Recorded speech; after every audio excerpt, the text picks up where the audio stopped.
Ian. Yes.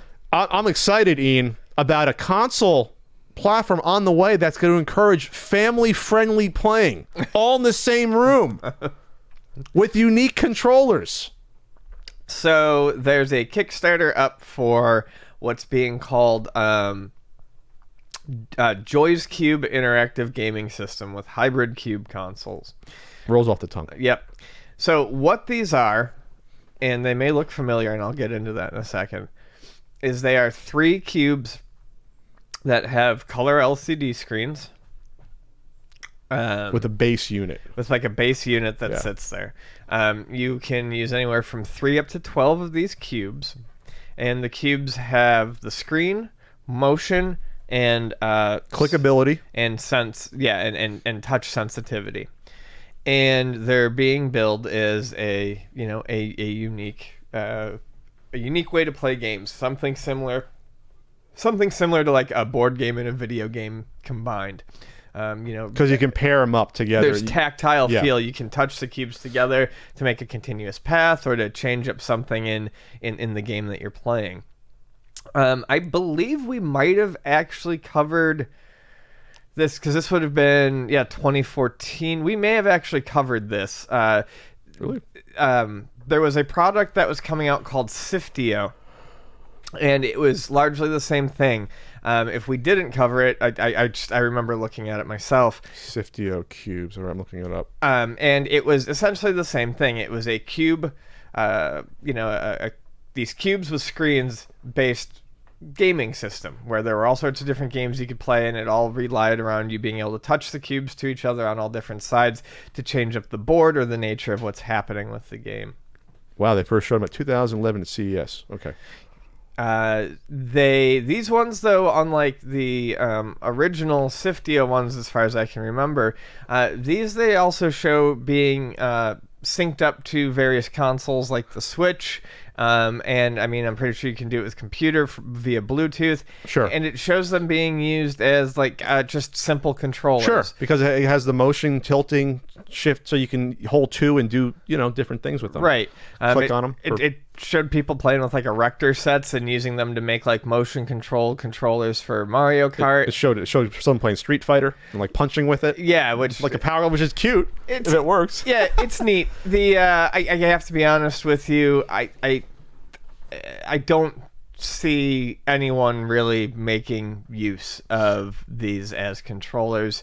I imagine that they'd be somewhat limiting, just based on what you can do. It showed someone playing Galaga Galaxian, and they're moving the ship by tilting left and right. It's cute. It's shooting by tapping another cube in their hand, and yeah, it's cute, but it's a novelty, and I don't think anyone's going to actually, stick to it.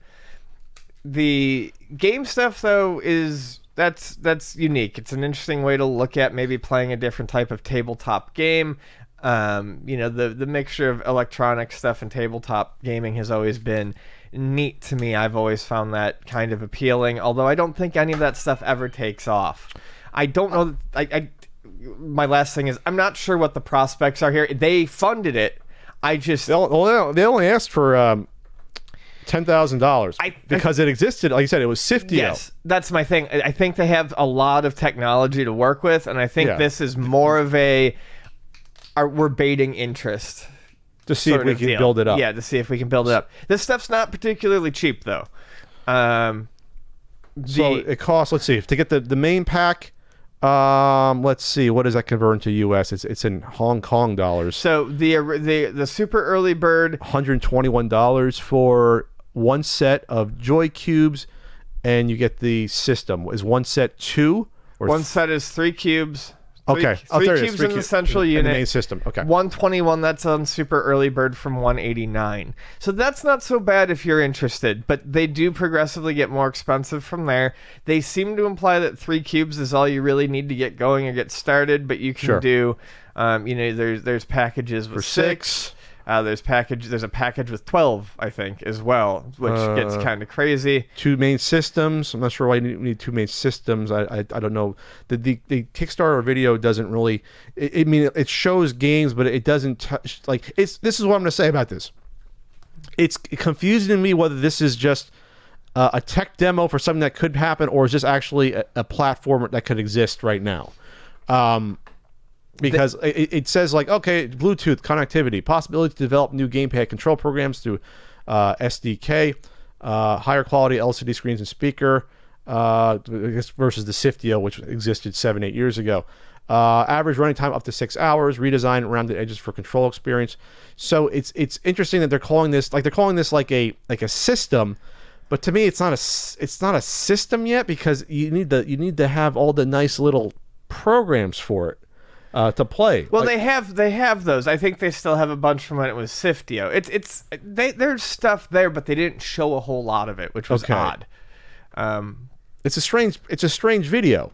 Yes. Because I couldn't tell if they were just tech demos or they were actually games. So I think a lot of this stuff is neat, but I will be 100% honest when I say that the video was bad. It was not a good video at really narrowing down what they want to do. Yeah, what do you want this to be? Don't focus on these being, gimmicky motion controllers for stuff like that. Focus on the unique tabletop games that you have being created with these. Yeah, it says it comes with 5 games installed, and more games can be downloaded from the official website. Okay, now it's a system. Moreover, you will have the opportunity to create and develop your own game and share it with players from all over the world. So it sounds like it's going to be open source. So I would ask, looking at this page, what are the games? They move very fast down here. I can't read them to you.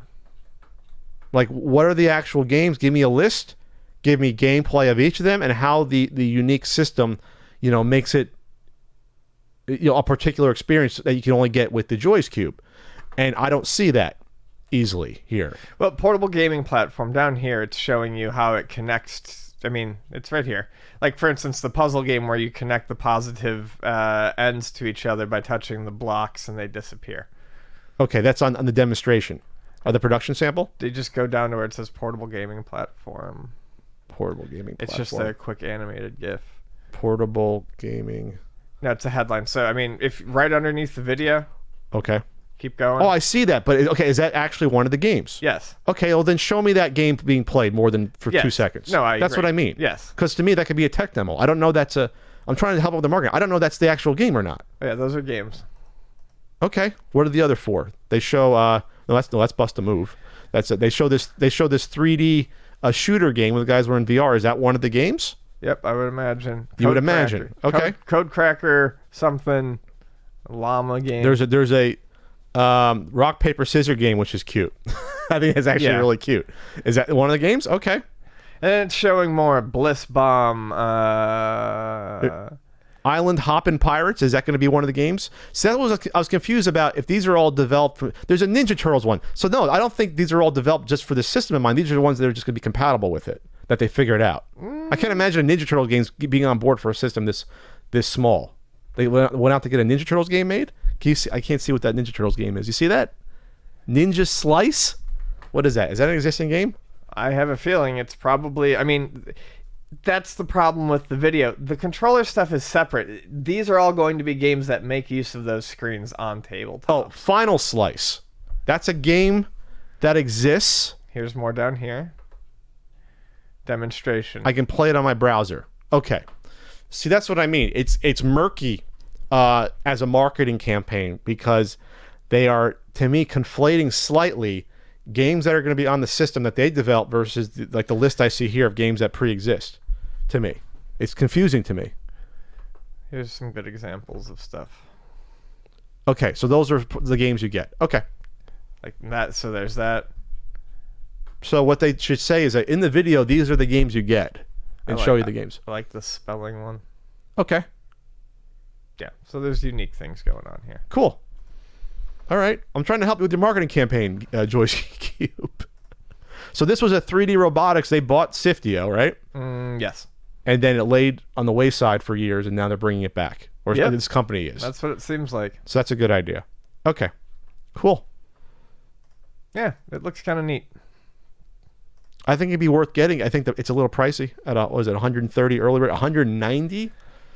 That's rough if that's going to... for something like this to me. I mean, even the technology is cool. I don't think this has great prospects in terms of selling stuff, but I also don't think that they're shooting for beyond what they know they can get. Yeah, here. I'm kind of... I see this as being something that gets used a lot in open source. Yeah, and that's what they're hedging their bets on this video, because half of the videos are them playing retro games with it, like playing Mario Kart or playing Street Fighter or other games, and that's not how you want to present your product. That's the wrong. I think that's the wrong way to go about it. You say this is what we want to do. We want to create a gaming platform. Show us the games, not what you can do with, not playing Contra with it. That's not.